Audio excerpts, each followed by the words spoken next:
దాచుకుంటివి నీ చేతి నీడలో నన్ను దాచుకుంటివి నా ప్రియుడా యేసయ్యా నీ కృప లేనిదే నీ బ్రతుకలేను నీ కృప లేనిదే నీ బ్రతుకలేను నా ప్రియుడా నీ వాక్కులన్నీ వాగ్దానములై నీవకు పంపి స్వస్థతనిచ్చితివి నీ వాక్కులన్నీ వాగ్దానములై నీవకు పంపి స్వస్థతనిచ్చితివే నీ వాగ్దానముల్ మాకిచ్చితివే నా ప్రియుడా యేసయ్యా నీ కృప లేనిదే నీ బ్రతుకలేను క్షణమైనా నేను పలేను నా ప్రియుడా ముందెన్నాడు నేను వెళ్ళని నూతనమైన మార్గములన్నిటిలో ముందెన్నాడు నేను వెళ్ళని నూతనమైన మార్గములన్నిటిలో నా తోడు నీవై నన్ను నడిపినావు నా తోడు నీవై నన్ను నడిపినావు హల్లెలూయా హల్లెలూయా ప్రభువైన యేసుక్రీస్తు నామమునకు మహిమ ఘనత ప్రభావములు కలుగునుగాక హల్లెలూయా వాక్య భాగమును చదువుకుందాం వాక్య భాగం చదువుకుందాం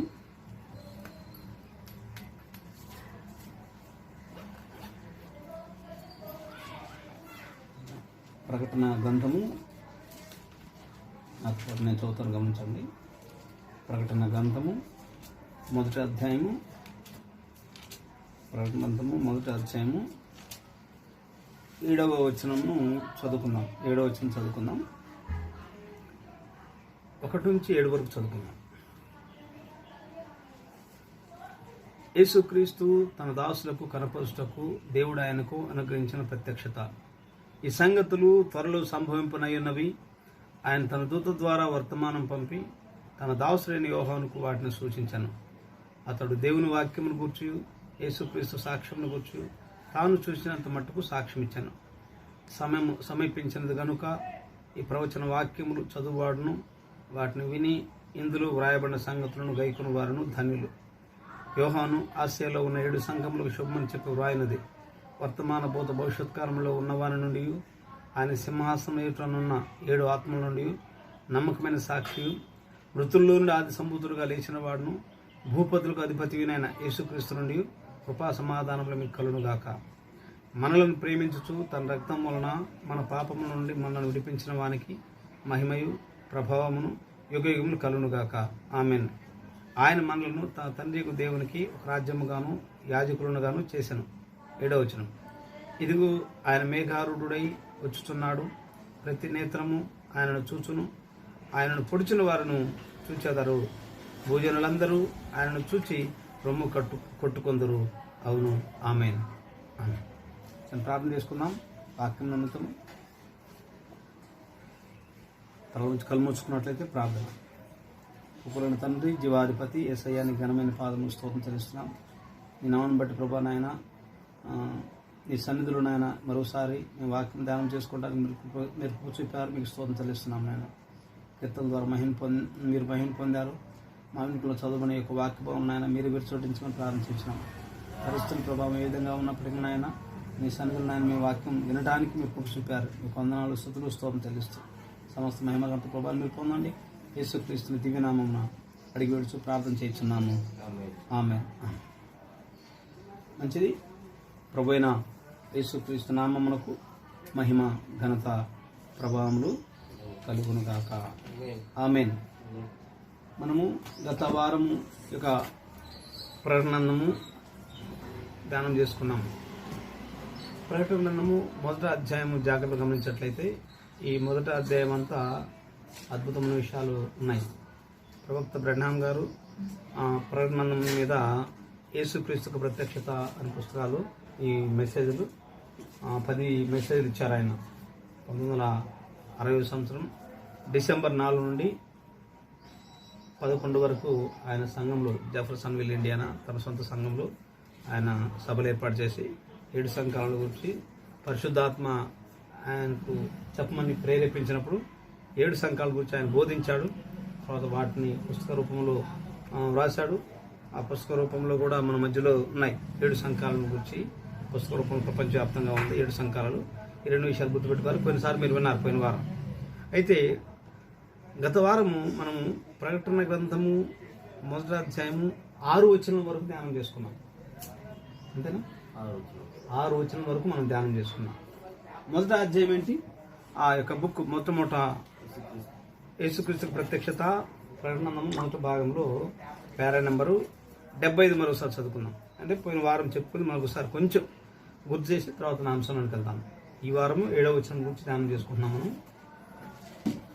ప్రకటన 1వ అధ్యాయం, అదే యేసుక్రీస్తుకు ప్రత్యక్షత 75వ పేరాలో మొదటి భాగం, మొదటి వచనము యేసుక్రీస్తు యొక్క ప్రత్యక్షత గురించి, యేసుక్రీస్తు యొక్క ప్రత్యక్షతను గురించి స్పష్టంగా చెప్పుచున్నది. అది స్పష్టంగా చెప్పుతున్నది. 2వ వచనము పరిశుద్ధ యోహానును ఒక లేఖకుడు గాను మరియు దైవజనుడు గాను సూచించున్నది. 3వ వచనము ఆశీర్వాదములు పలుకుచున్నది. 4వ వచనం నుండి 6వ వచనం వరకు సంఘములకు శుభములు తెలుపుచున్నది.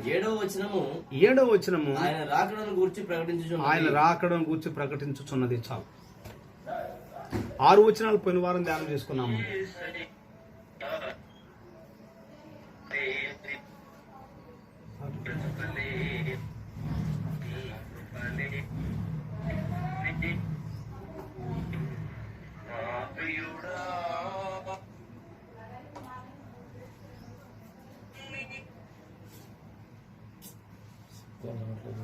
సిగ్నల్ రాదా? ఇది వస్తుంది. Praise the Lord. హల్లెలూయా. మొదటి వచనమును మనం గమనించినట్లయితే యేసుక్రీస్తు యొక్క ప్రత్యక్షత. 2వ వచనము మనం జాగ్రత్తగా గమనించినట్లయితే యోహానును దేవుడు లేఖకునిగా వాడుకున్నాడు. 3వ వచనం మనం గమనించినట్లయితే 3వ వచనంలో బ్లెస్సింగ్స్ గురించి వ్రాయబడి ఉన్నది. 4వ వచనం నుండి 6వ వచనం మనం గమనించినట్లయితే సెల్యూట్ ద చర్చ్ అన్నాడు ప్రవక్త. సంఘములకు శుభములు గురించి వ్రాయబడి ఉన్నది. 6వ వచనం వరకు మనం ధ్యానం చేసుకున్నాము. అయితే ఇప్పుడు 7వ వచనము మనం సమీక్షిద్దాం. ప్రవక్త అన్నాడు, ప్రకటన 1వ అధ్యాయం 7వ వచనం అనేది 7వ వచనము ఆయన రాకడను గూర్చి ప్రకటించుచున్నది. 7వ వచనం అనేది ఆయన రాకడను గూర్చి ప్రకటించుచున్నది. చాలా విషయాలు ఇక్కడ వ్రాయబడ్డాయి, మీరు జాగ్రత్తగా గమనించాలి. ఆయన రాకడను గురించి ప్రకటించున్నది. ఒకసారి మీరు బైబిల్ కొన్ని విషయాలు మీతో పంచుకొని నేను అంశంలోకి వెళ్తాను. ఒకసారి 14వ వచనం కూడా మనం చదువుకుందాం. ప్రకటన 1:14లో మనం చదువుకున్నట్లయితే ఆయన తలయు వెంట్రుకలను తెల్లని ఉన్నిని పోలినవై హేమంత ధవలముగా ఉండెను. చాలు. ఇదంతా ప్రభు యొక్క రాకడ గురించి వ్రాయబడిన సందర్భాలు. ఇది 7వ వచనం అనేది ప్రభు యొక్క రాకడ, 2వ రాకడ వచ్చింది వ్రాయబడిన సందర్భాలు. ఇక్కడ ఈ విషయం మీరు జాగ్రత్తగా గమనించినట్లయితే 7వ వచనం గురించి మనము జాగ్రత్తగా ఆలోచించినట్లయితే ఇదిగో ఆయన, ప్రకటన 1:7, 7వ వచనం చదువుకుందాం. ప్రకటన 1:7, ఇదిగో ఆయన మేఘారూఢుడై వచ్చుచున్నాడు. ఈ మెసేజ్ లో 301వ పేర చదువుకుందాం. మొదటి భాగము 301వ పేర. 301వ పేర. సరే ఇప్పుడు మనము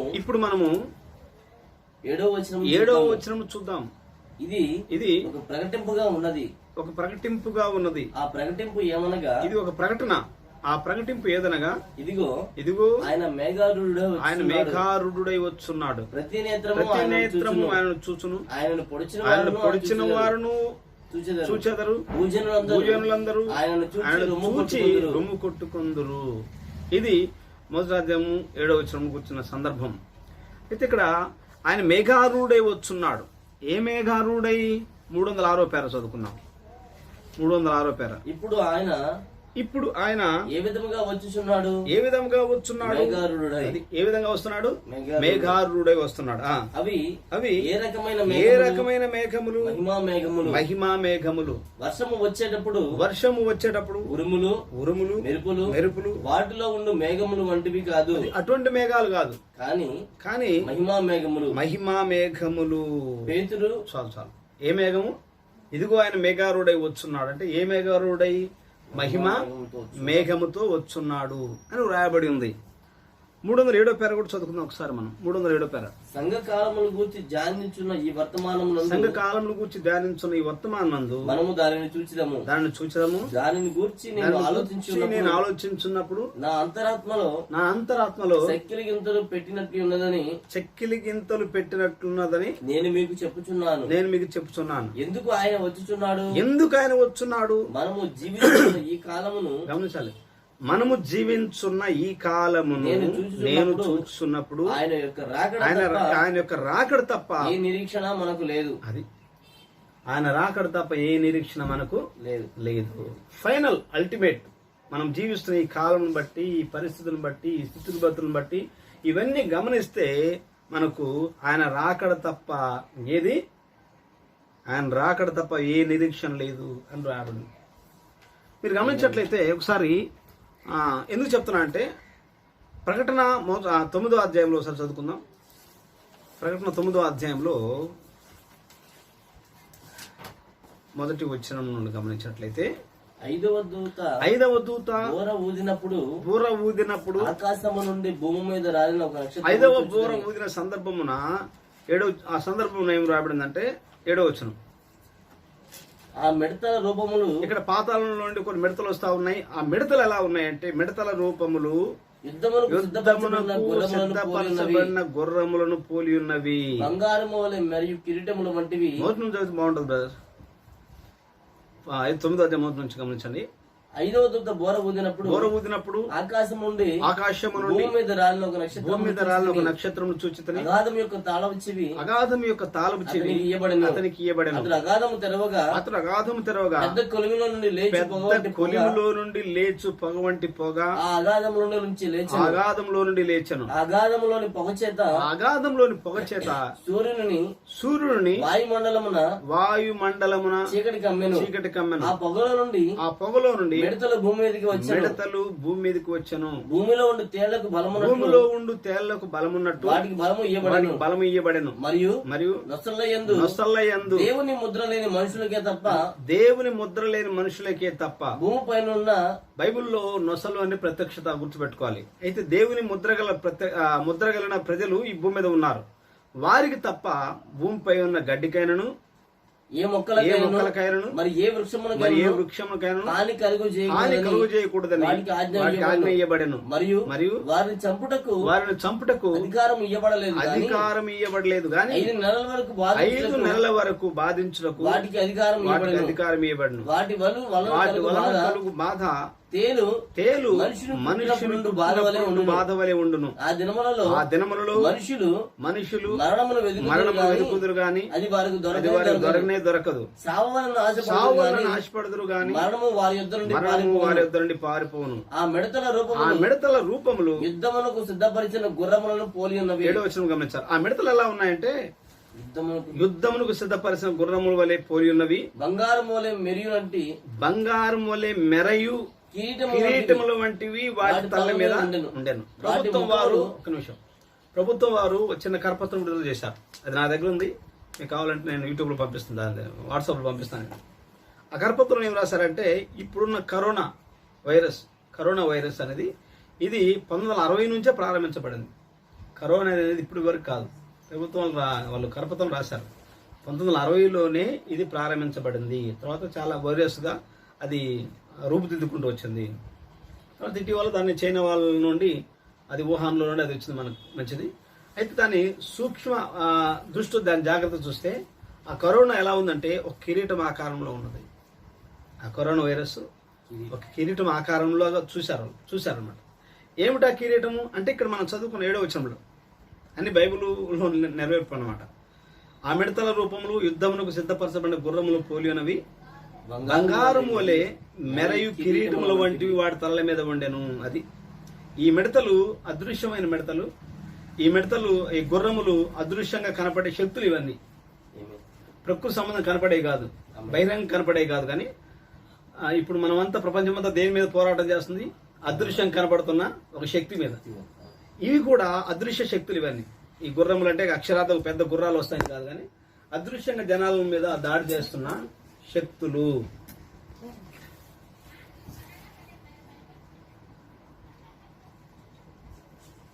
అవి బంగారం వలె మెరవి కిరీటములు వంటి వాటి తల మీద ఉన్నాయి. ఎందుకు చెప్తున్నానంటే, ప్రవక్త నాడు మనం జీవించున్న కాలము నేను చూసినప్పుడు ఆయన రాకడ తప్ప వేరే ఏ నిరీక్షణ మనకు లేదు. అది కాబట్టి 7వ వచనంలో ఏం రాయబడింది అంటే, ఆయన రాకడ గురించి రాయబడింది. 7వ వచనంలో ఆయన మేఘారూఢై వచ్చున్నాడు. ఏ మేఘము? మహిమా మేఘము. అయితే ఆ మేఘారూఢై వచ్చినప్పుడు ప్రతి నేత్రం ఆయనను చూచును అన్నాడు. ప్రతి నేత్రం ఆయనను చూచును అని రాయబడింది. ఇక్కడ 308వ పేర కూడా చదువుతాను గమనించండి. 308వ పేరలో 308, 309 చదువుతాను గమనించండి. ఇప్పుడు మనము దీన్ని త్వరగా చూద్దాం. గుర్తుంచుకోనండి, ప్రతి నేత్రం ఆయనను చూచును. ఇప్పుడు ప్రతి నేత్రం ఆయనను చూచునంటే అది సంఘం ఎత్తబడటం గురించి సూచించట్లేదు. గుర్తుపెట్టుకోవాలి. ప్రతి నేత్రం ఆయన చూసినంటే సంఘం సంబంధం కాదు. అది సంఘము ఎత్తబడటం గురించి సూచించట్లేదు. అది ఎత్తబడటం కాదు. అదేమిటది గమనించారా? అది ఎత్తబడటం కాదు. ఆయన దేని గురించి మాట్లాడుతున్నాడు? రెండవ రాకడను గురించి. దేని గురించి మాట్లాడుతున్నాడు? రెండవ రాకడను గురించి మాట్లాడుతున్నాడు. ఆయనను పొడిచిన వారును చూచెదరు. ఎవరెవరు చూస్తారంటే ఆయనను పొడిచిన వారు చూచెదరు. భూజనులందరూ ఆయనను చూచి రొమ్ము కొట్టుకొందరు. ఎవరు ఆయన పొడిచింది? మరి జకరియా గ్రంథం 12వ అధ్యాయం 9వ వచనం మనం గమనించినట్లయితే, జకరియా గ్రంథం 12వ అధ్యాయము 9వ వచనం చదువుకుందాం. జకరియా గ్రంథం 12వ అధ్యాయం 9వ వచనం. 12వ అధ్యాయం 9వ వచనం. 9వ వచనం చదువుతాం గమనించండి. ఆ కాలమున యెరూషలేము మీదికి వచ్చు అన్యజనులందరినీ నేను నశింపజేయి పూనుకొనును. దావీదు సంతతి వారి మీదను యెరూషలేము నివాసుల మీదను కరుణ నొందించు ఆత్మను విజ్ఞాపన చేయు ఆత్మను నేను కుమ్మరింపగా వారు తాము పొడిచిన నా మీద దృష్టి ఉంచి ఒకడు తన ఏక కుమారుని విషయమై దుఃఖించినట్లు దేశపుత్రుని విషయమై వారు తాము పొడిచిన నా మీద దృష్టి ఉంచి అని రాయబడింది అక్కడ. ఎవరు? ఆయన మేఘారూఢుడు వచ్చినప్పుడు ఎవరు చూస్తారు? ఆయనను. ఆయన పొడిచిన వారును చూచెదరు. ఇక్కడ జకరియలో మనం చదువుకున్నాం. ఎవరు అంటే ఆయన పొడిచిన వారు. ఆయన పొడిచిన వారు అంటే ఇశ్రాయేలులు, తన సొంత ప్రజలు. బైబిల్లో రాయబడింది యోహాను సువార్త 1:11 ఆయన తన స్వకీయుల యొద్దకు వచ్చెను, వారు ఆయనను అంగీకరింపలేదు. ఆయన సొంత ప్రజల దగ్గరకు వచ్చారు, వారు ఏం చేశారు? ఆయనను అంగీకరించలేదు. ఆయన త్రోసేశారు, ఆయన శిలువకు అప్పగించారు. ఆయన తన స్వకీయుల యొద్దకు వచ్చెను, ఆయన స్వకీయులు ఆయనను అంగీకరింపలేదు. సొంత ప్రజలే ఆయన అంగీకరింపలేదు. ఆయన్ను సిలువేశారు, త్రోసేశారు, ఆయన పొడిచారు. సొంత ప్రజలు ఆయన పొడిచి అప్పుడు వాళ్ళు ఆ రాకడ విషయంలో వారు గమనించినప్పుడు వాళ్ళు ఎలా ఏడుస్తున్నారంటే, యెషయా గ్రంథంలో ఒక లేఖనం చదువుకుందాం. 25వ అధ్యాయం, యెషయా గ్రంథము 25వ అధ్యాయం 9వ వచనం అనుకుంటాం. బహుశా ఒక నిమిషం. 25వ అధ్యాయం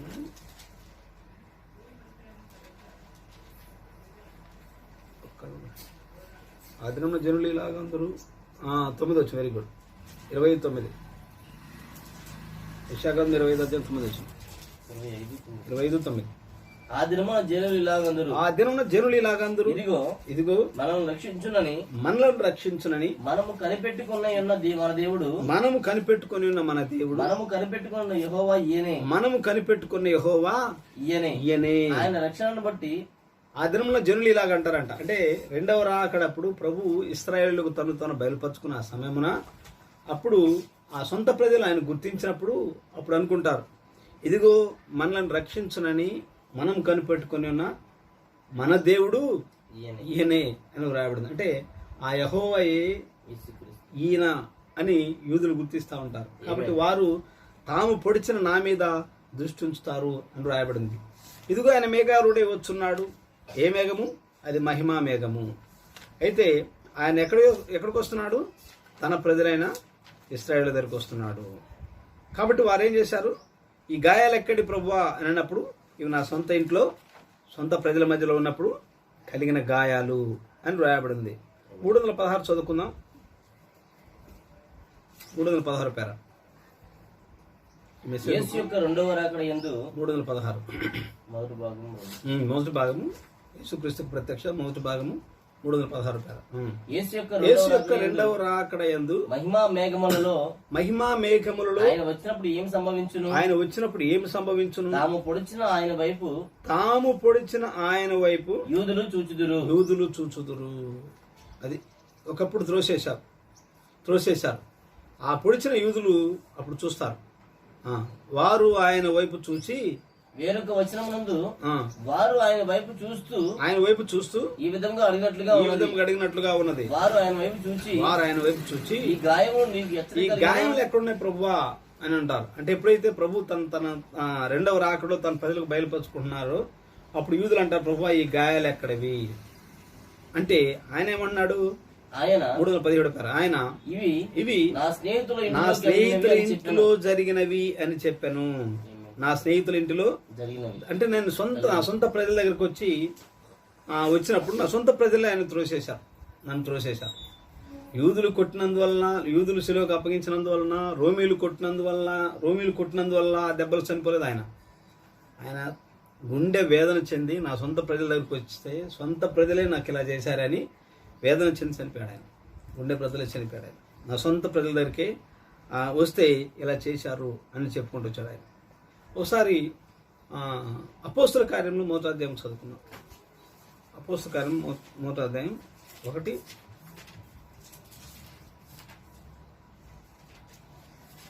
వచ్చింది. గలిలయ మనుషులారా మీరెందుకు నిలిచి ఆకాశం వైపు చూచున్నారు? మీ యొద్ద నుండి పరలోకమునకు చేర్చుకొనబడిన ఈ యేసే ఏ రీతిగా పరలోకమునకు వెళ్ళుట మీరు చూచితురు, ఆ రీతిగానే ఆయన తిరిగి వచ్చునని వారితో చెప్పాను. గమనించాలి, ఇక్కడ యేసు ప్రభు మరణించి సమాధి చేయబడి తిరిగి పునరుద్ధరణ లేచిన తర్వాత ఆయన 40 దినాలు అనేక మంది కనపడ్డాడు. 40వ దినంన ఆయన పరలోకమునికి ఆరోహణమే ఆ సమయమున. అప్పుడు ఆయన చెప్తున్న ఆ దూత ఏం చెప్పాడంటే, గలిలయ మనుషులారా ఎందుకు మీరు ఈ విధంగా చూస్తున్నారు? మీ యొద్ద నుండి కొనిపోబడిన యేసే ఏ రీతిగా పరలోకమునకు వెళ్ళటం మీరు చూస్తారు, మరలా తిరిగి అదే రీతిగా వస్తాడు. ఏ రీతిగా వెళ్ళాడు ఆయన? ఒక మేఘం ఆయనను కొనిపోయిన ఉంటుంది అక్కడ 9వ వచనంలో, అపోస్తల కార్యం 1:9. ఈ మాటలు చెప్పి వారు చూచుచుండగా ఆయన ఆరోహణమాయను. అప్పుడు వారి కన్నులకు కనబడకుండా ఒక మేఘము ఆయనను కొనిపోయింది. అంటే ఏ రీతికి వెళ్ళాడు ఆయన? మేఘం మీద వెళ్ళాడు. మళ్ళీ తిరిగి ఏ రీతిగా రావాలి? మేఘం ధరించుకొని రావాలి. ఆ మేఘం ధరించుకొని రావటమే ప్రకటన 1:7లో వ్రాయబడిన సందర్భము. ఇదిగో ఆయన మేఘారుడై వచ్చుచున్నాడు. అది మహిమ మేఘము. ఆయన మేఘారుడై ఎక్కడికి వస్తున్నాడు అంటే సంఘము వధువు ఎత్తబడని కాదు. ఎక్కడికి వస్తున్నాడు అంటే ఆయన వచ్చే లోపే యోసేపు భార్య పెండ్లి గదిలో ఉన్నది. యోసేపు భార్య ఎక్కడుంది? గదిలో ఉన్నది. తన అన్నలకు యోసేపు తను బయలుపరుచుకునే ముందు ఆల్రెడీ ఆమె గదిలో ప్యాలెస్లో ఓడిపోయింది. అలాగనే యూదుల యొద్దకు ఆయన రెండవ రాకడలో వచ్చే సమయమున ఈ 2000 సంవత్సరాల్లో ఉన్న అన్య వధువు 7 సంఖ్యల వధువు ఆల్రెడీ ర్యాప్చర్ కొనిపోబడింది. ఆమె కొనిపోబడిన తర్వాత ఇప్పుడు ఆయన స్వయంగా యూదుల యొద్దకు తను బయలుపరుచుకున్నాడు. బయలుపరుచుకున్నప్పుడు వారు దుఃఖపడుతూ ఉన్నారు, ఏడుస్తూ ఉన్నారు. ఈ గాయాలు ఎక్కడి? ఇదిగో మనం రక్షించని మన కొరకు ఎదురు చూస్తున్నా, మేము కనిపెట్టిన యెహోవా ఈయనే అని ఎప్పుడు ఏడుస్తూ ఉంటారు. వారు కన్నీరు కాలుస్తూ ఉంటారు, పశ్చాత్తాపడతారు. అంటే యూదులు 318 పేరు ఒకసారి చదువుకుందాం. మొదటి భాగం 318 పేరు. ఆయనను 318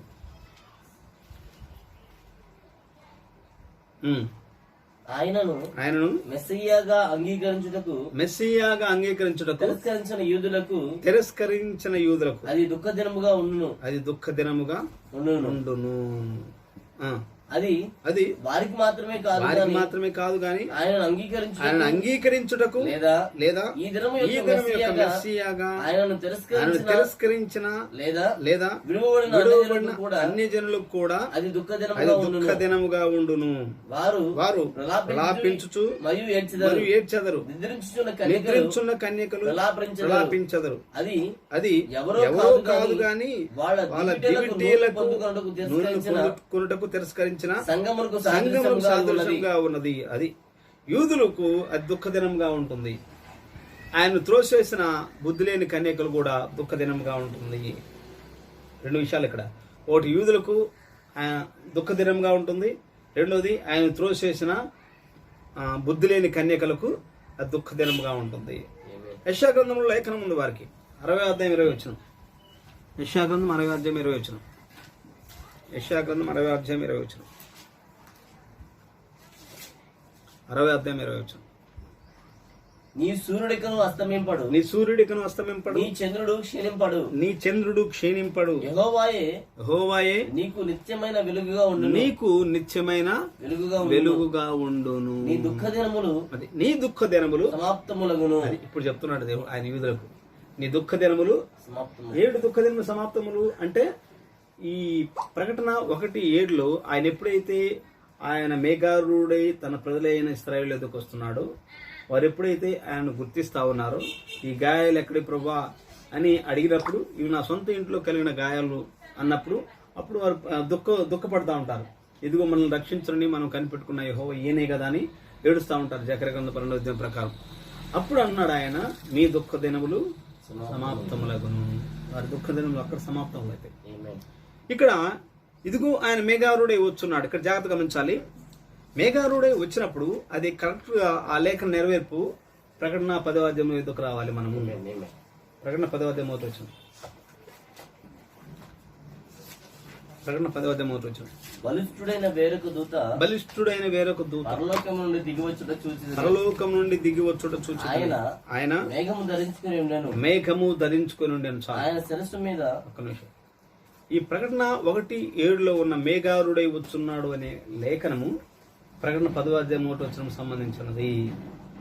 ఇదిగో ఆయన మేఘారుడై వచ్చుచున్నాడు అనే మాట ఆయన మేఘమును ధరించుకొని అని ప్రకటన 10వ అధ్యాయంలో ఉన్నది. అది ప్రకటన 10వ అధ్యాయం యొక్క నెరవేర్పై ఉన్నది.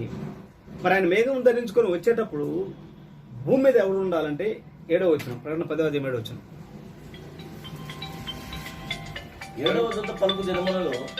7వ దూత పలుకు దినములలో 7వ దూత పలుకు దినములలో అతడు బోరవోదబోచుండగా దేవుడు తన దాసులకు ప్రవక్తలకు తెలిపిన సువార్త ప్రకారము దేవుని మర్మము సమాప్తమగునని చెప్పాడు. ఆయన మేఘారూఢై వచ్చినప్పుడు, మేఘము ధరించుకొని వచ్చినప్పుడు, బలిష్ఠుడైన దూతగా యేసుక్రీస్తు 2వ రాకడలో వచ్చినప్పుడు ఎవరు ఎదుకొస్తున్నారు అంటే నేరుగా ఆయన ఆ సమయంలో భూమి మీద 7వ దూత ఉండాలి. 7వ దూత ఉండాలి. బలిష్ఠుడైన దూత దిగి వచ్చేటప్పుడు భూమి మీద ఎవరు ఉండాలి? 7వ దూత ఉండాలి. అయితే ఇప్పుడు ఆయన ఎడమ అనే మెసేజ్లో మనం చదువుకున్నాం, చాలాసార్లు చదువుకున్నాం. ఎడమ అనే మెసేజ్లో 7 ముద్రలు, ఎడమ అనే మెసేజ్లో 30 పేర్లు ఏమన్నాడు ఆయన నేరుగా యూదుల ఎదుకు వస్తున్నాడు అన్నాడు. నేరుగా యూదుల ఎదుకు వస్తున్నాడు. కాబట్టి ప్రకటన 1:7 ప్రకారం ఆయన తన స్వజనులైన యూదుల ఎదుకు వస్తున్నాడు. అయితే 1:7 ప్రకటన 10వ అధ్యాయం 7వ వచనం ప్రకారము ఆయన 7వ దూతకు ఎద్దకు వస్తున్నాడు. అక్కడ ఎడమ 41 పేరలు ఈ రాకడ సమయమున 7వ దూత భూమి మీద ఉండాలి అని మనం చదువుకున్నాం చాలాసార్లు. ప్రకటన 10వ అధ్యాయము అది ప్రభు యొక్క రాకడ ఉన్నట్లయితే, ప్రకటన 3వ అధ్యాయం 7వ వచనంలో ప్రభు యొక్క రాకడ ఉన్నట్లయితే ఆ రాకడలో భూమి మీద 7వ దూత ఉండాలి. అయితే ఆ రాకడ సమయంలో ఆయన యూదుల ఎదుకు వస్తున్నాడు. యూదుల ఎదుకు వచ్చినప్పుడు ఆ వర్తమానం ఎవరికి తెలియజేయబడాలంటే ప్రకటన 10వ అధ్యాయం 7వ వచనం ప్రకారము ఆయన 7వ దూతకు తెలియజేయాలి. 7 ముద్రలో ఎడమ 42 పేర్లు ఏమి రాబడింది? 41 పేర్లు ఈ రాకడ సమయమున ఆయన 7వ దూత భూమి మీద ఉండాలి అని రాబడింది.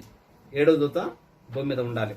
అది ఎప్పుడు జరిగింది? ప్రపంచంలో భవిష్యత్తులో ఎప్పుడో జరిగేది కాదు, కానీ అది ఖచ్చితంగా 1963 సంవత్సరం ఫిబ్రవరి 22వ తారీఖున సన్సెట్ అనే పర్వతం దగ్గర జరిగిన సంఘటన అది. సన్సెట్ అనే పర్వతం దగ్గర జరిగిన సంఘటన. ఇక్కడ కొన్ని విషయాలు మీతో చెప్పాలి, జాగ్రత్త గమనించాలి. ప్రవక్త బ్రెన్హాం గారు సన్సెట్ పర్వతం దగ్గరికి 3 సార్లు వెళ్ళాడు. బ్రదర్ వినాలి, ప్రవక్త బ్రెన్హాం గారు సన్సెట్ పర్వతం దగ్గరికి 3 times 3 సార్లు వెళ్ళాడు. మొట్టమొదట 3 సంఘటనలు జరిగినాయి సన్సెట్ పర్వతం. 3 సార్లు వెళ్ళినప్పుడు 3 సంఘటనలు జరిగినాయి. అక్కడ 3 సార్లు ప్రవక్త సన్సెట్ పర్వతం దగ్గరికి వెళ్ళినప్పుడు 3 సార్లు అద్భుతమైన సంఘటనలు జరిగాయి. ఒకటి నెంబర్ 1 1963 సార్. నెంబర్ 1 1963 ఫిబ్రవరి 28వ తారీఖున ప్రకటన 10వ అధ్యాయం యొక్క నెరవేర్పు ప్రకారము ఆయన ఒక మేఘం ప్రత్యక్షమైంది. ఆ మేఘం ప్రత్యక్షమైనప్పుడు ఆ మేఘంలోనికి అద్భుతంగా ప్రవక్త ఆ మేఘం 26 మైళ్ళ ఎత్తులోని మేఘంలోని కొనిపోబడ్డాడు ఆయన. అది సైన్స్ మ్యాగజైన్లో కూడా వ్రాయబడింది. ఒకసారి మీరు విఫలమవ్వని ఆయన వాగ్దాన వాక్యములు అనే మెసేజ్ మీరు చదవండి. విఫలమవ్వని ఆయన వాగ్దాన వాక్యం తీయండి.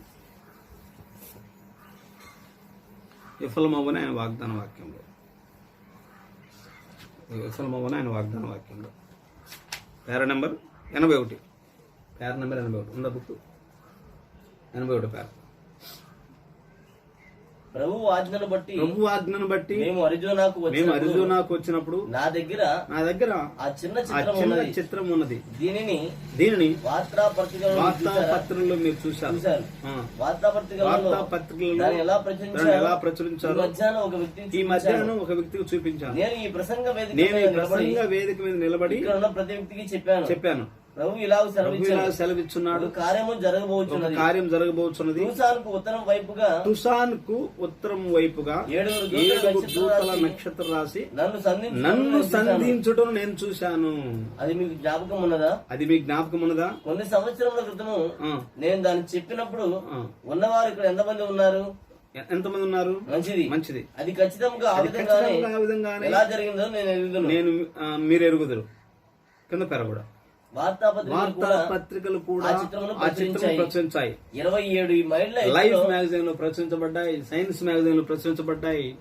ఆ యొక్క సంఘటన గురించి 63లో ఆ మేఘం ప్రత్యక్షమైనప్పుడు వార్తాపత్రికలు దాని నుంచి ప్రచురించారు. 27 మైళ్ళ ఎత్తులో, 30 మైళ్ళ ఎత్తులో, 27 మైళ్ళ వెడల్పులో మరముక్తమైన ఒక వెలుగు ప్రత్యక్షమైనది. తేమ 8 లేక 9 మైళ్ళ ఎత్తు వరకే వెళ్ళగలదని మీకు తెలుసు.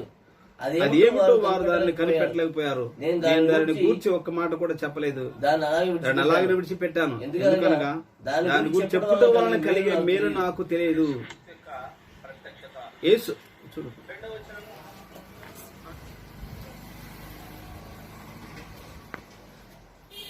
83వ పేర కూడా చదువుకుందాం. 83వ పేరలో ఫోటో తీయబడిన వెలుగును మరియు ప్రభు యొక్క దూతను వారు సందర్భాలలో ప్రవక్త 3 సార్లు వెళ్ళాడు. 3 అద్భుతమైన కార్యాలు జరిగాయి. ఫస్ట్ నెంబర్ 1 1963 ఫిబ్రవరి 22వ తారీఖున సన్సెట్ పర్వతం మీద అతీతమైన మేఘం ప్రత్యక్షమైనప్పుడు ప్రవక్త అక్కడ ఉన్నాడు. ఆ మేఘం గురించి ప్రవక్త ఏమి చెప్పాడంటే ఒకసారి మీరు గమనించట్లేదు. అది సూర్యోదయము. పేర నెంబర్ 8 నుండి 16 వరకు. షాలోం అనే వర్తమానం 1964 జనవరి 19వ తారీఖు. పేర 25, 26, 27లో ఈ దినము ఈ లేఖనం నెరవేరినది అనే వర్తమానం పేర నెంబర్ 179, 180లో వ్రాయబడింది. షాలోం అనే వర్తమానము ఇంకో మెసేజ్ 2 సార్లు ఇచ్చాడు. షాలోం అనే వర్తమానం 64 సంవత్సరము జనవరి 12వ తారీఖున ఆ వర్తమానం ఇచ్చాడు. ఆ మెసేజ్లు పేర నెంబర్ 60, 62, 64, 65 పేరలు ఆ విషయాలు రాయబడ్డాయి. తర్వాత విఫలమవుని వాగ్దాన వాక్యములు పేర నెంబర్ 81 నుంచి 83 వరకు ఈ విషయాలు రాయబడ్డాయి. కాబట్టి ఆ మేఘములు ఆయన ప్రత్యక్షమైంది ఎవరో కాదు కానీ ఆ ముద్రలు విప్పిన వాడు యేసుక్రీస్తు, ఆయన ముద్రలై ఉన్నాడని ప్రవక్త 308వ పేరలో ఇది సూర్యోదయం అనే విషయాలు ప్రవక్త చెప్పుకుంటూ వచ్చాడు. ఇది మొదటి సందర్భం, సన్సెట్ పర్వతం మీదకి వెళ్ళినప్పుడు మొదటి సందర్భం. అయితే సన్సెట్ పర్వతం దగ్గర ఇంకో సందర్భం, రెండోసారి ప్రవక్త అక్కడికి వెళ్ళాడు. ఆ రెండో సందర్భం ఏంటంటే జాగ్రత్తగా గమనించాలి. 1963 ఫిబ్రవరి 23వ తారీఖు బ్రెన్హాం గారు టూసాన్లో ద్వారంలో ద్వారం అని మెసేజ్ ఇచ్చాడు. డోర్స్ ఇన్ డోర్ అనే మెసేజ్ ఇచ్చాడు. 63 ఫిబ్రవరి 22వ తారీఖున 28:2 అని చెప్పారు. 63 ఫిబ్రవరి 28 సన్సెట్ పర్వతంలో పర్వతం మీద మేఘం ప్రత్యక్షమైంది 28/2/1963. 1963 సంవత్సరము ఫిబ్రవరి 28వ తారీఖు ప్రత్యక్షమైంది. అది ఒకటి ఫస్ట్. అది నెంబర్ 2 రెండో సందర్భం 1963 ఫిబ్రవరి 23వ తారీఖున బ్రెన్హామ్ గారు టూసాన్లో ద్వారమని మెసేజ్ ఇచ్చాడు. ఆ మెసేజ్ ఇచ్చిన తర్వాత బ్రెన్హామ్ గారు ఒక టెలిగ్రామ్ వచ్చింది. ఆ టెలిగ్రాము ఎక్కడి నుంచి వచ్చిందంటే మిస్టర్ అయ్యర్స్ భార్య దగ్గర నుండి టెలిగ్రామ్ వచ్చింది. 3 పేజీల టెలిగ్రామ్ ప్రవక్తకు వచ్చింది. ఈ మిస్టర్ అయ్యర్స్ ఎవరు అంటే ఇక్కడ మీరు జాగ్రత్త వినాలి. ఒకసారి 7 ముద్రల దగ్గరికి వద్దాం. మనం 7 ముద్రలో సామాన్యతలో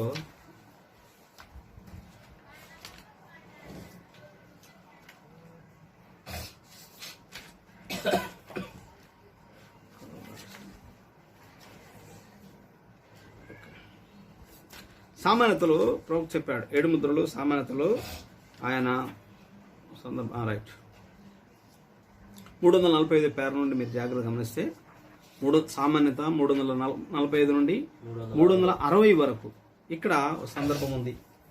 ప్రవక్త బ్రెన్హామ్ గారు టెక్సాస్ రాష్ట్రంలో జరిగిన సంఘటన. డాక్టర్ బెస్ట్కు బ్రెన్హామ్ గారితో డిబేట్ చేయడానికి ఉన్నప్పుడు అప్పుడు ఎఫ్ఎఫ్ బోస్వర్త్ ఛాలెంజ్ను స్వీకరించి ఆయన డిబేట్లో పాల్గొన్నాడు. డిబేటు అద్భుతంగా జరుగుతుంది. ఆ డిబేట్లో బెస్ట్ అనే బ్యాప్టిస్ట్ బోధకుడు ఏం చేశారంటే అక్కడ ఫోటోగ్రాఫర్స్ 2 ఉన్నారు. ఫోటోగ్రాఫర్స్ తీయడానికి డగ్లస్ స్టూడియో వాళ్ళు మిస్టర్ అయ్యర్స్ తర్వాత టెడ్ కిప్పర్ మ్యాన్ వీరిద్దరు డగ్లస్ స్టూడియో వాళ్ళిద్దరిని ఫోటో తీయడానికి ఏర్పాటు చేసుకున్నారు.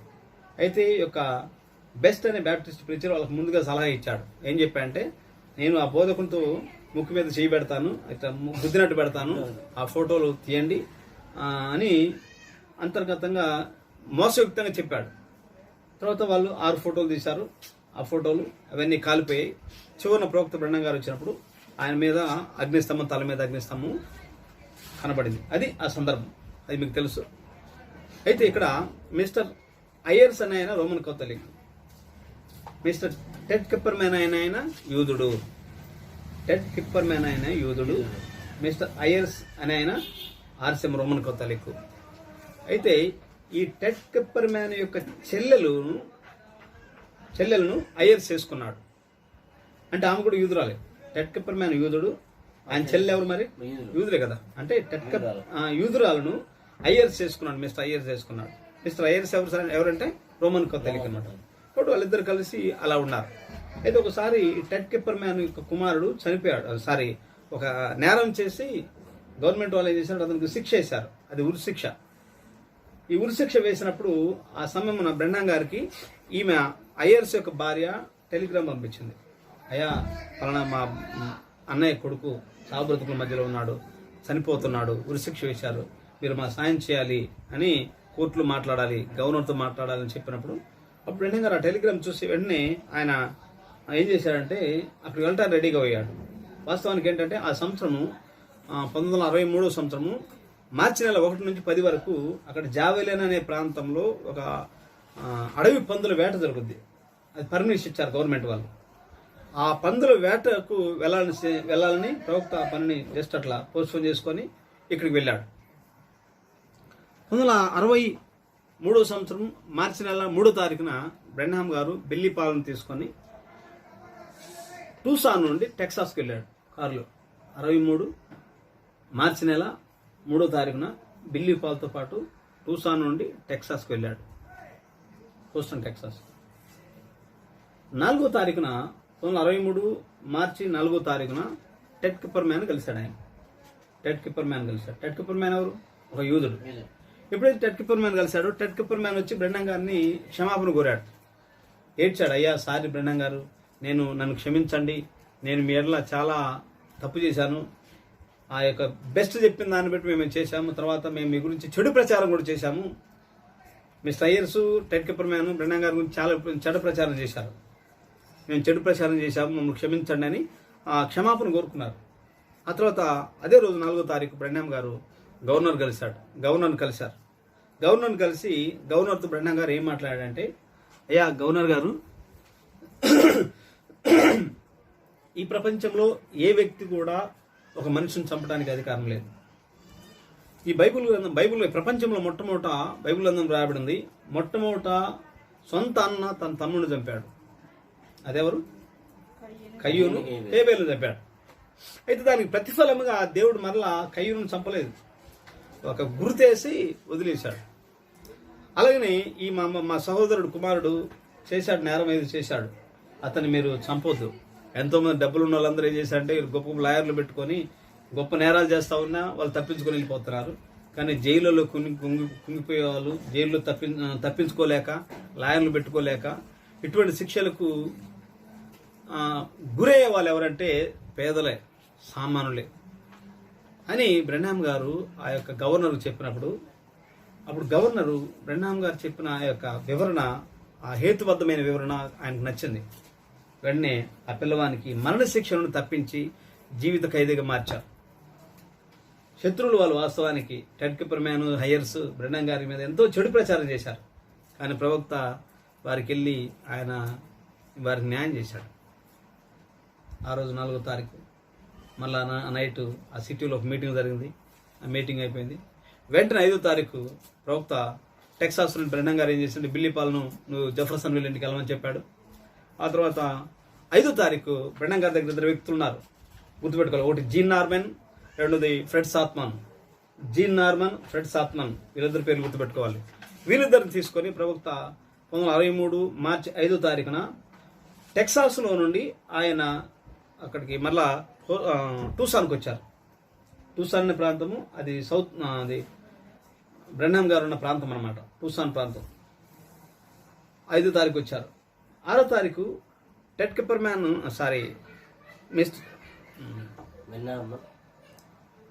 నార్మన్ ఆయన పేరు, ఇంకొక ఆయన పేరు చెప్పాను కదా, ఒకటి నార్మన్, ఫ్రెడ్ సాత్మన్, వీరిద్దరిని తీసుకొని 6వ తారీఖు వేటకెళ్ళాడు ఆయన. ఆ వేటకు వెళ్ళిన సందర్భమే సన్సెట్ పర్వతం దగ్గరికి వెళ్ళాడు. అది జావోలినా వేట ఏరియా అనమాట. సన్సెట్ పర్వతం దగ్గరికి అక్కడికి వెళ్ళారు. 6వ తారీఖు ఉన్నారు అక్కడ. 7వ తారీఖు ఉదయాన్నే బ్రెన్హాం గారికి ఒక పందుల వేట ఒకదాన్ని ఆయన వేటాడాడు.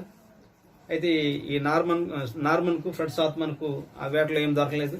ఆ సాయంకాలం వాళ్ళు భోంచేశారు, కూర్చున్నారు. బ్రెన్హాం గారు వారితో పాటు కొన్ని విషయాలు మాట్లాడాడు, కొన్ని కుటుంబ విషయాలు, ఆ విషయాలని మాట్లాడాడు. ఆ నైట్ పడుకున్నారు.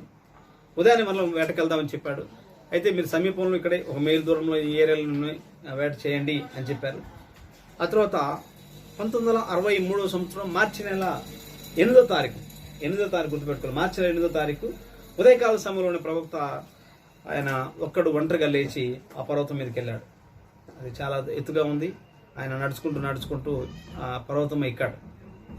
ఉదయం 8 గంటల ఆ ప్రాంతంలో అక్కడికి చేరుకున్నాడు. ఆయన 8 నుండి 10 ఆ ప్రాంతంలో ఆ పర్వతం ఎక్కి ఒక బండి ఉంటే ఆ బండి మీద కొద్దిసేపు రైఫిల్ గన్ తీసి పక్కన పెట్టాడు. కొద్దిసేపు అలా పడుకున్నప్పుడు కొద్దిసేపు ఉన్న తర్వాత ఆయన అటేదో ఒక పందుల మంద అటు వస్తూ ఉంటే వాటిని తరమటానికి ఆయన లేచినప్పుడు ఆయన ప్యాంటుకు ఒక పల్లేలుగా లాంటి ముళ్ళు అంటుకున్నది. అప్పుడు ఒక పెద్ద ప్రేర్లు సంభవించింది, బ్లాస్ట్ సంభవించింది. అదేంటంటే ప్రకటన 6వ అధ్యాయం మొదటి వచనం ఉంటుంది. ప్రకటన 6:1 ఏముంటుందంటే, ప్రకటన 6:1 చదవండి.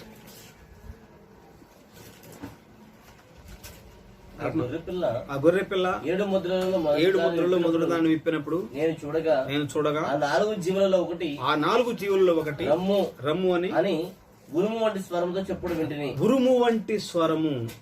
మొదటి ముద్ర విప్పినప్పుడే ఉరుము అనే స్వరం కనపడుద్ది. ఈ 2 ముద్ర, 3 ముద్ర, 4 ముద్రలు ఉరుము అనే మాట కనపడదు మీకు.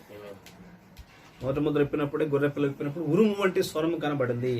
ఆ ఉరుముల గురించి తెలియజేయడానికి దేవుడు ప్రవక్తను ఆ పర్వతం మీద తీసుకుని పోయాడు.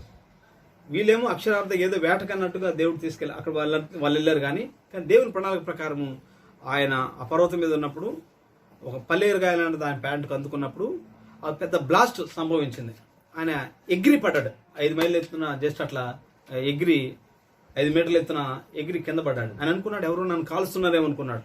అప్పుడు కనుమూసి కను తెరిచే లోపు నిత్యత్వంలో నుండి 7 దూతలు ప్రత్యక్షమయ్యారు. ఇటర్నల్ కనుమూసి కను తెరిచే లోపు ఫ్రాక్షన్ ఆఫ్ సెకండ్ అన్నమాట. 7 దూతలు స్పాట్లో వచ్చి ఆయనను నిజంగా ఫిజికల్గా 26 మైళ్ళతో తీసుకెళ్లారు. నిజంగా 7 దూతల సమూహంలో ఆయన కొనిపోబడ్డాడు. అది 1963 సంవత్సరం మార్చి 8వ తారీఖున జరిగిన సంఘటన. అది యొక్క నెరవేర్పు, ప్రకటన 10వ అధ్యాయం యొక్క నెరవేర్పు. ఆ 2 సంఘటనలు ఉన్నాయి. ఆ సన్సెట్ పర్వతం మీద ఒకటేమో ఆయన పబ్లిక్ గా 63లో ఫిబ్రవరి 2వ తారీఖున మేఘం మీద ప్రత్యక్షమైనప్పుడు పబ్లిక్ గా ఆయన ప్రజలకు తను తాను బయలుపరుచుకుంటున్న సందర్భం. అది 2 లొకేషన్స్ ఉన్నాయి, 2 డిఫరెంట్ లొకేషన్స్. ఒకటేమో 63 ఫిబ్రవరి 2వ తారీఖున అది ఫస్ట్ లొకేషన్ ఏంటంటే అది as it A public witness, అది పబ్లిక్ గా సాక్షులుగా జరిగిన సంఘటన. అది అప్పుడు సీన్ బై థౌజండ్స్, వేల మంది దాన్ని చూశారు. అనేక మంది సైంటిస్టులు దాన్ని చూశారు. మీడియా ప్రపంచవ్యాప్తంగా దాన్ని చూసింది. కానీ రెండోసారి ప్రవక్త సన్సెట్ పర్వతం మీదకి వెళ్ళినప్పుడు ఏంటంటే రెండో ఒకేషన్ ఏంటంటే అది 7 దూతలు was over sunset mountain when Christ open the 7 seals. 7 ముద్రలు ఇప్పబడటానికి ప్రవక్త బ్రెన్హాం గారిని ఆయన ఆ పర్వతం తీసుకెళ్లాడు. Physically caught up Branham up into the great a cloud of witness. అక్షరార్థంగా ప్రవక్త బ్రెన్హాం గారు ఆ యొక్క క్లౌడ్ లోనికి 7 దూతల సమూహంలోనికి కొనిపోబడ్డాడు. అప్పుడు జీన్ నార్మన్, ఫ్రెడ్ సాత్మన్ కొండ కింద ఉన్నారు. ఆ పెద్ద ప్రేరులు ఎలా ఉందంటే 15 విమానాలు కలిసి ఢీకొట్టే ఎంత శబ్దం వస్తుందో అంత శబ్దం వచ్చింది. కొండ మీద రాళ్ళు ఎగిరి కింద పడ్డాయి. అంత పెద్ద శబ్దం వచ్చింది.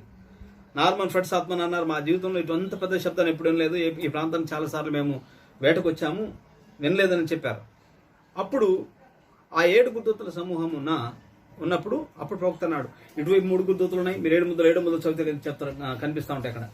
7 ముద్రలు ఒకసారి చదవండి. 7 ముద్రలోకి వద్దాం మనం. 7 ముద్ర 266 రూపాయలు. 266 రూపాయలు. 7 ముద్ర 266 రూపాయలు.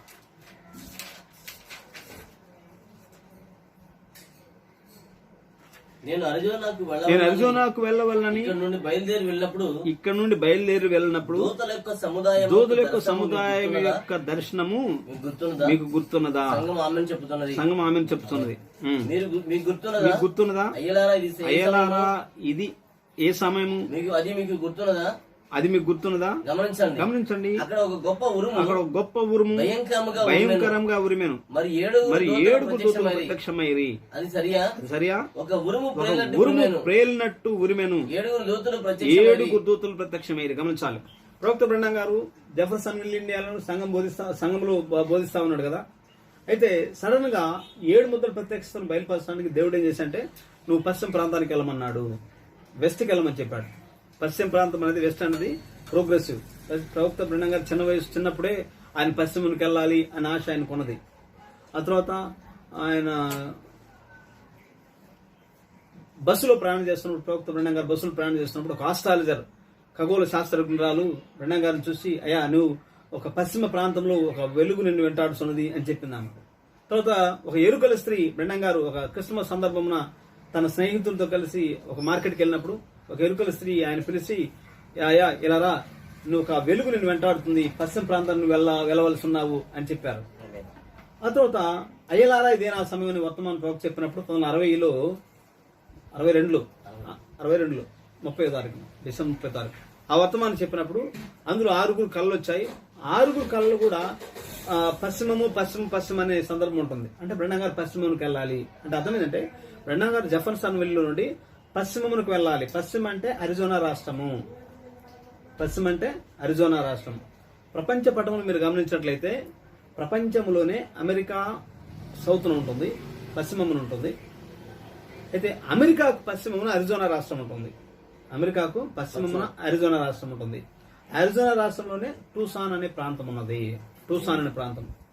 ఇక రెండు పట్టణాలు ఉన్నాయి అక్కడ. 2 పట్టణాలు ఎక్కువగా ప్రాముఖ్యత ప్రవక్త మాట్లాడుతూ ఉంటాడు. ఒక టూసాను, 2 మెక్సికో గురించి మాట్లాడుతున్నాడు. ఒకసారి బ్రెన్హాం గారు ఆయన కారులో వెళ్తా ఉన్నప్పుడు టూసాన్ నుండి వెళ్తా ఉన్నప్పుడు మెక్సికోకి ప్రయాణం చేస్తున్నాడు. కారు అద్దాలు పగిలిపోయినాయి, సగం దూరం వచ్చేసరికి పెట్రోల్ బంక్ దగ్గర సమీపించినప్పుడు అక్కడ ఒక పోలీస్ అతను ఆపాడు. ఆపి ఎవరు మీరు ఎక్కడి నుంచి వస్తున్నారని అడిగాడు బ్రెండన్ గారిని. అప్పుడు బ్రెండన్ గారు అన్నాడు, నేను యెరూషలేము నుండి వస్తున్నాను అన్నాడు. యెరూషలేమా అది ఎక్కడని అడిగాడు. అది ఆ పైన ఉన్నది అన్నాడు. ఎక్కడున్నదంటే ఎక్కడికి వెళ్తున్నావు అంటే ఎరుకో పట్టణానికి వెళ్తున్నానులే అన్నాడు.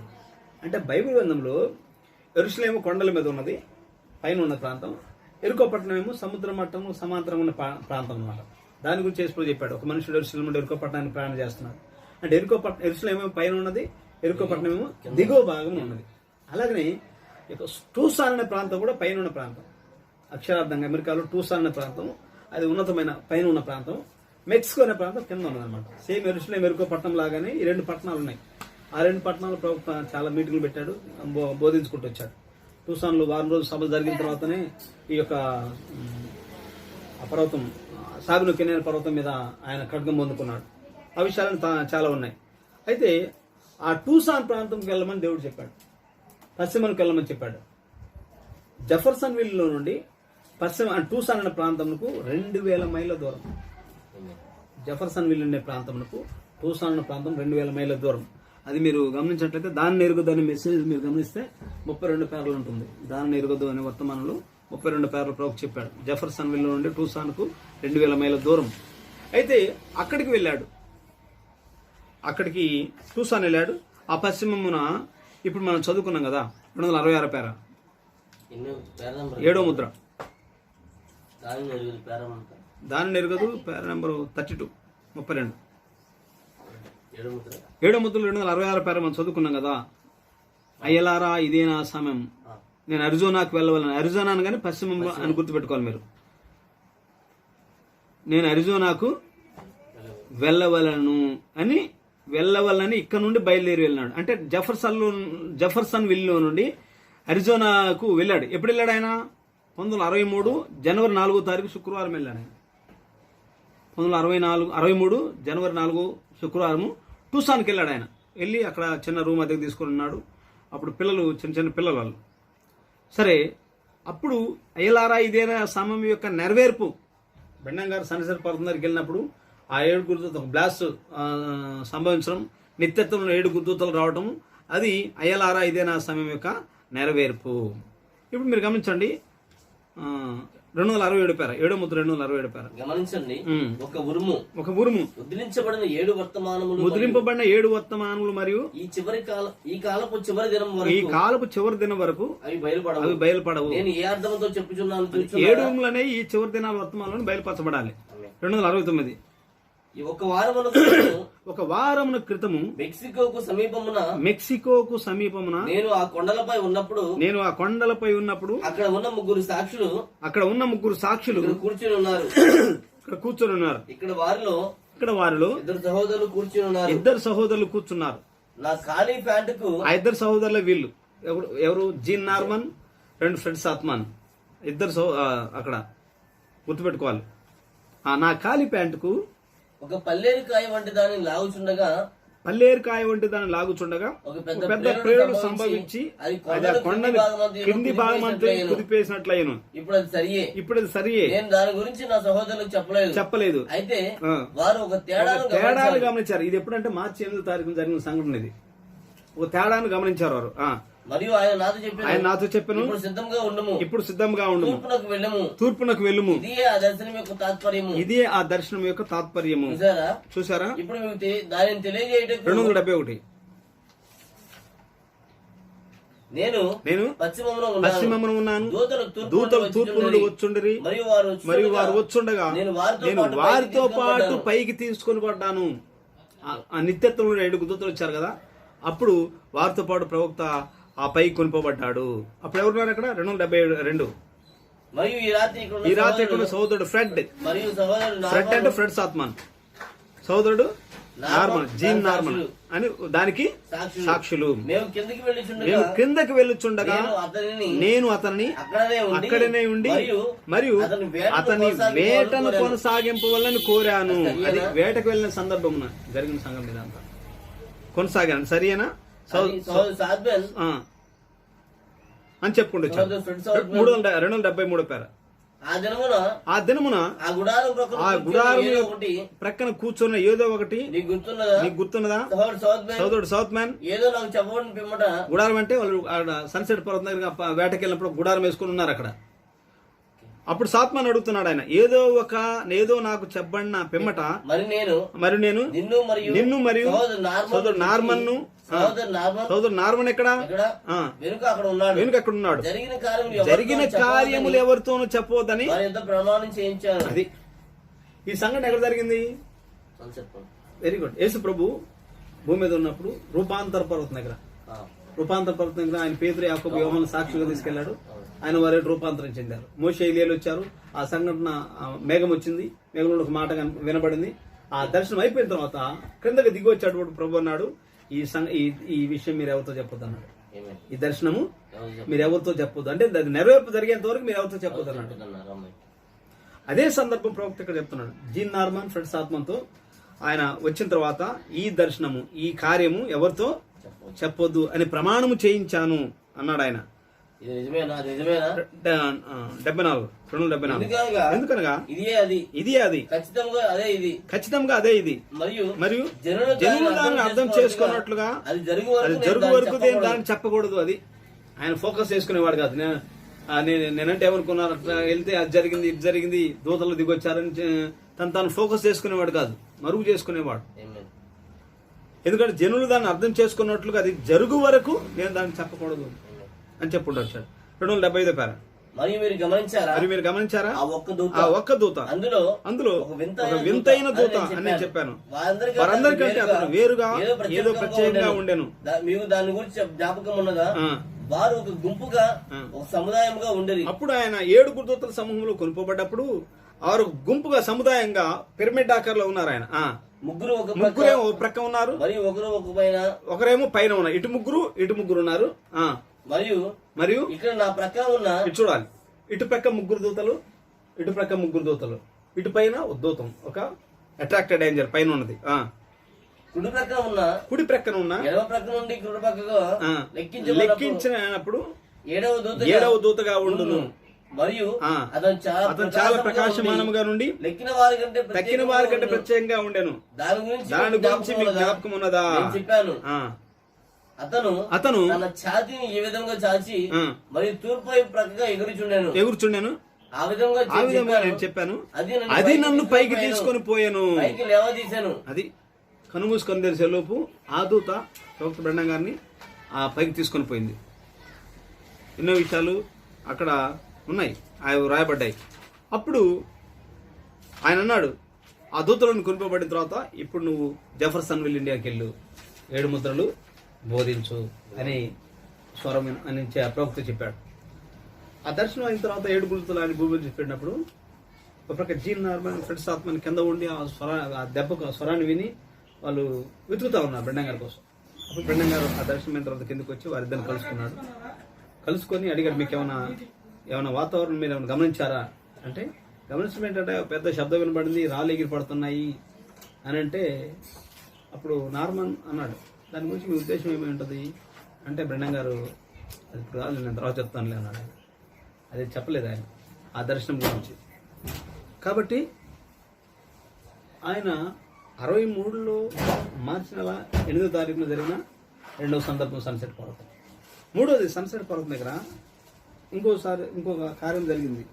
3వ సందర్భం ఏంటంటే 1964 సంవత్సరం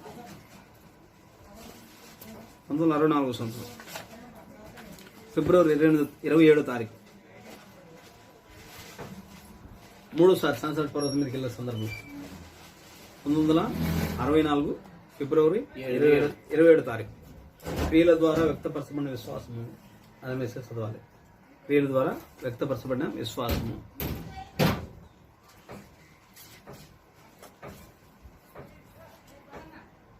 ఇప్పుడు ఇక్కడ ఈ 1964 ఫిబ్రవరి 27వ తారీఖున బ్రెండం గారు మరొకసారి ట్రిప్కి వెళ్ళాడు.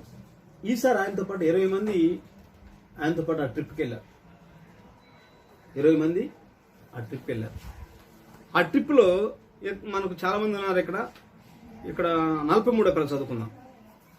43వ పేరలో అది క్రియల ద్వారా చూపిస్తుంది. నేను చదువుతాను గమనించండి. 43 అది ఒక సాయంకాల సమయము, మరుసటి రోజు దాదాపు 10 గంటలకు మేము వెళ్ళిపోవాలని ఉద్దేశించాము. మేమందరం వేట సాధనలతో నిలబడి ఉన్నాము. సోదరుడు మైక్ నెల్లీని మీరందరూ ఎరుగుదురు. ఆ ట్రిప్లో ఎవరు వెళ్ళారంటే బ్రెండన్ గారితో పాటు ఒకటి సోదరుడు మైక్ నెల్లీ. వారు అడవి పందులు వేటాడి పరిశుభ్రపరుస్తున్నారు. రెండోది సోదరుడు బార్డర్స్, మాకు అతి ప్రియుడు, ప్రశస్త స్నేహితుడు. కుంటివాడు సోదరుడు రాయ్ రాబర్సన్ అక్కడ నిలబడి ఉన్నాడు. నేను పైకి చూస్తున్నాను. సోదరుడు మెక్ హ్యూస్ అక్కడ కనిపిస్తా ఉన్నాడు మనకు. ఇక్కడ కొంతమంది టీం కనుక మనకు కనిపిస్తా ఉన్నారు. అయితే ఈ సందర్భంలో ప్రవక్త ఇద్దరు గురించి చెప్పాడు. ఆ ఇద్దరు ఏంటంటే, ఒకటి మెక్ హ్యూస్ గురించి చెప్పాడు, తర్వాత ఆయన ఇంకొక వ్యక్తి గురించి కూడా ఆయన చెప్పుకుంటూ వచ్చాడు. ఇద్దరు వ్యక్తుల గురించి ఇక్కడ చెప్పుకుంటూ వచ్చాడు. నేను చదువుతాను గమనించండి, కొంచెం ఓపిక పట్టండి. బ్యాంక్ సూట్ గురించి చెప్పుకుంటూ వచ్చాడు ఆయన 40 పేర. కాబట్టి అక్కడ దాదాపు 20 మంది మనుషులు నిలబడి ఉండ్రి. ఇది ఎప్పుడు జరిగిందంటే మూడోసారి సన్సెట్ పర్వతం దగ్గరికి వెళ్ళినప్పుడు 1964 ఫిబ్రవరి 27 తారీఖున అక్కడ దాదాపు 20 మంది మనుషులు నిలబడి ఉండ్రి. మేము అడవి పందులు వేటాడుతున్నాము. సోదరుడు బ్యాంక్ సూట్ని మీరు ఎరుగుదురు. అలాగే అతను వ్యక్తిగత స్నేహితుడు. కొండ మీదకి వెళ్ళి ఒక రోజు ముందే అతను నేను దేవుడు ఏదో చేయలేను అని చెప్పాను, యెహోవా సెలవిస్తున్నాడు చెప్పాను. ఒక రాయిని తీసి గాలిలో విసరగా అది కింద పడింది. ఈ సందర్భంలో మీరు గమనించినట్లయితే 20 మంది ఆ ట్రిప్కి అక్కడికి వెళ్ళిన తర్వాత వారిలో ఒక వ్యక్తి మెక్హ్యూస్ అనే వ్యక్తి. ఈ మెక్హ్యూస్ అనే వ్యక్తి బ్రెండం గారి దగ్గరికి వచ్చి, అయ్యా నేను సోదరుడు బ్రెండం, నేను ఇటువంటి వేట సమయంలో కూడా ప్రభుదూత మీకు ఎప్పుడైనా కనిపిస్తున్నా అని అడిగాడు. ఈ మెక్హ్యూస్ అనే వ్యక్తి బ్రెండం గారికి దగ్గరకు వచ్చి ఏమన్నా అంటే, అయ్యా నా పేరు మెక్హ్యూస్, కాలిఫోర్నియాలో మీరు ఒకసారి కూటమి జరిపించడానికి కొంత సాయం నేను చేశాను అని చెప్పాడు. కాలిఫోర్నియాలో ఒకసారి బ్రెండం గారు మీటింగ్స్ ఏర్పాటు చేసినప్పుడు కొంత హెల్ప్ చేశాడు, సాయం చేశాడు మెక్హ్యూస్. అది గుర్తు చేశాడు. అయితే ఈ మెక్హ్యూస్ డాక్టర్ ఏం చెప్పాడంటే, కన్ను బాగలేవు, నీ కన్ను పోతాయని అని చెప్పాడు డాక్టర్. అయితే నీ కళ్ళు వస్తాయని చెప్పాడు. తర్వాత వాళ్ళ అమ్మకు బాగలేకపోతే కాలు వ్యాధి వస్తే మీ అమ్మ కూడా కాలు స్వస్థ పొందుకుంటుందని చెప్పుకుంటూ వచ్చాడు ఆయన. చెప్పుకుంటూ వచ్చాడు. 47 పేర్లు అన్నాడు. నేను తిరిగి చూశాను, ఒక వైద్యుడు అతను కన్నులో చూచుంటూ నాకు కనబడింది. అతను నేను ఎరుగుదును. అతడు నల్ల కళ్ళద్దులు పెట్టుకున్నాను. అరిజోనాలో చాలా ఎండగా ఉన్నది. నేను చూడగా డాక్టర్ అతనితో ఇట్లు చెప్పుడు కనబడాను.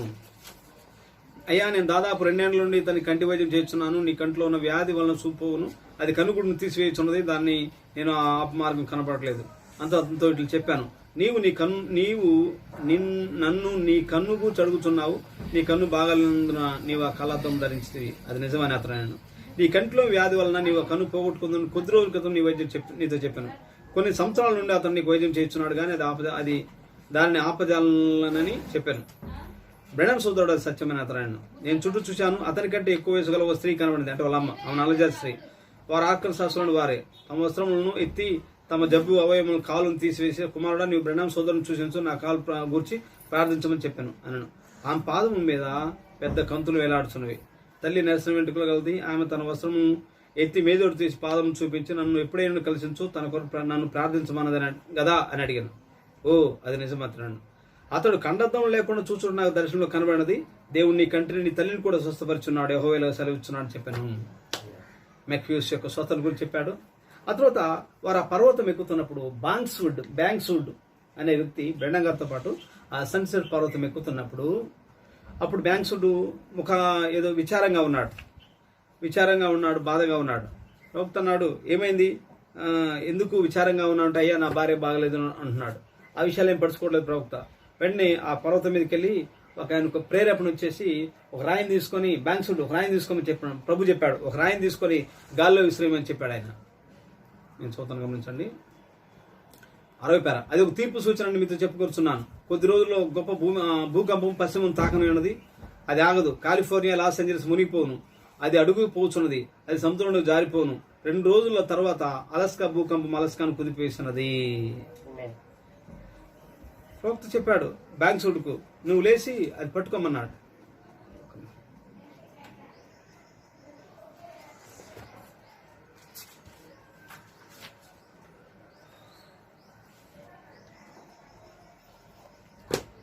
నువ్వు రాయి తీసి ఆ గాల్లో విసిరేసినప్పుడు అలస్కా అది భూకంపము ద్వారా నాశనమైపోతుందని చెప్పాడు. అలస్కా భూకంపం గురించి ఆయన చెప్పుకుంటూ వచ్చాడు. అది గాల్లో విసిరేసినప్పుడు పెద్ద భూకంపము వచ్చింది.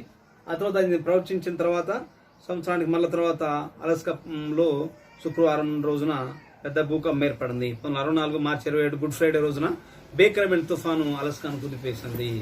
ఒకటి మూడవ సందర్భంగా సన్సెట్ పర్వతానికి వెళ్ళినప్పుడు ఏంటంటే అలాస్కాను పశ్చిమ ప్రాంతంను ఈ తూర్పు దాన్ని తీర్పు తాకబోతుందని చెప్పాడు. 2 రోజుల తర్వాత అలాస్కా భూకంపము అలాస్కాను కుదిపేసినది. అలాస్కా భూకంపం సందర్భంన దాన్ని కుదిపేయడానికి ప్రవక్త ద్వారా దేవుడు ఆ ప్రవచనాన్ని చెప్పించడానికి 3వ సందర్భంలో జరిగిన కార్యము. ఇప్పుడు ప్రకటన 1:7 మనం చదువుకున్నట్లయితే ఆయన మేఘారూఢై వచ్చున్నాడు.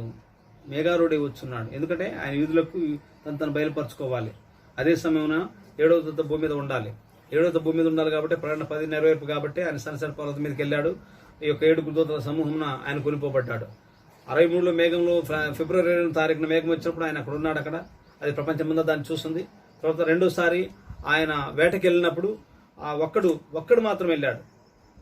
వేటకి వెళ్ళినప్పుడు ఇద్దరిని కింద ఉంచాడు. ఆయన ఒక్కడు మాత్రం వెళ్ళి ఆ దర్శనం పొందుకున్నాడు. 7 దూతల సమూహంలో ఫిజికల్ గా నిజంగా ఆయన మేఘంలోని 7 దూతల సమూహంలో కొనిపోబడ్డాడు. అప్పుడు ఒక దూత చెప్పాడు, నువ్వు జెఫర్సన్విల్కి వెళ్ళి 7 ముద్రలు బోధించని.